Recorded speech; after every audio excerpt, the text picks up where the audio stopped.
Meet Alex, future sports star, prime minister, inventor, entrepreneur, and philanthropist. Please, raise your hand if you first thought that Alex was the boy in the picture. Now please, raise your hand if you first thought that Alex was the girl in the picture. Well, in conclusion, Alex is the girl. Well, in Lincoln Middle School, we showed students the same advertisement from the body shop and asked them the same question. These were their responses. 61.7% of students said they weren't sure, 13.3% of students said that Alex was the girl, and 25% of students said that Alex was the boy. Now, think of this riddle. A man and his son are driving in a car when they get into a fatal accident. The man is killed instantly. The boy is knocked unconscious, but he's still alive. He is rushed to the hospital and will need immediate surgery. The doctor walks into the room, takes one look at him and says, "I can't operate on him. He's my son." How is this possible?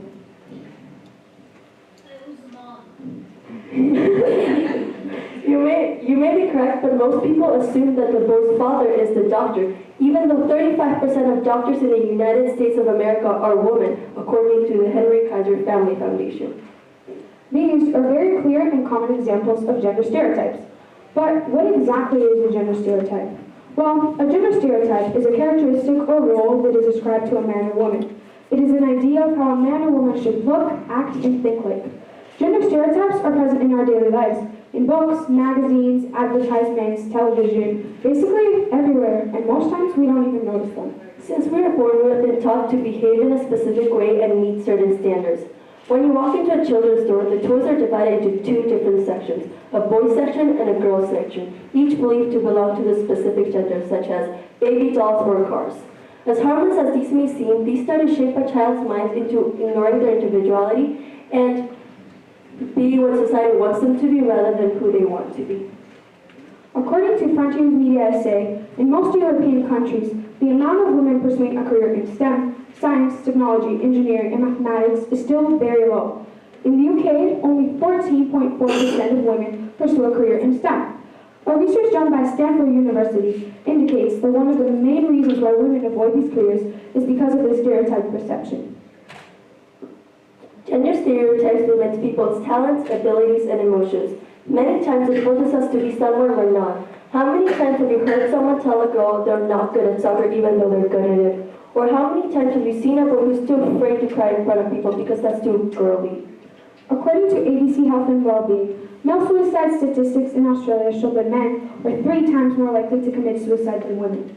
The Australian Bureau of Statistics show that men are more unlikely to seek professional help when dealing with emotional problems. They stated that 40% of women would seek professional help when struggling with emotional situations, whereas only 27% of men would.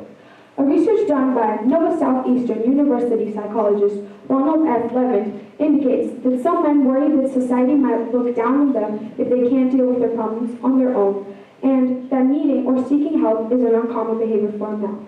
So, what can we do to ensure that all people are given equal opportunities and are not influenced by these stereotypes? First of all, let toys be toys, clothes be clothes, and colors be colors. If your little girl wants to play with cars or your little boy wants to wear pink, let them. If your little boy loves pink, don't tell them it's a girly color, let them love it. It's only a color and it won't define anything else. You never know what teens and children will gravitate towards or why. By letting them wear what they want or play with what they think it's more fun, children will develop to be who they are without the societal influence of gender stereotypes. We can also ensure that kids are exposed to great role models who break free of these gender stereotypes in television or even in their daily lives. Girls should know that women are strong and powerful and that they could do anything a man possibly could. And boys should know that they can be artistic, emotional, and gentle, and that there is nothing to be ashamed. Meghan Markle, who is an actress and is now married to Prince Harry, once stood up for an ad that was gender stereotyping women. It said that women only clean dishes. She was only 11, but she contacted the company and they took it down.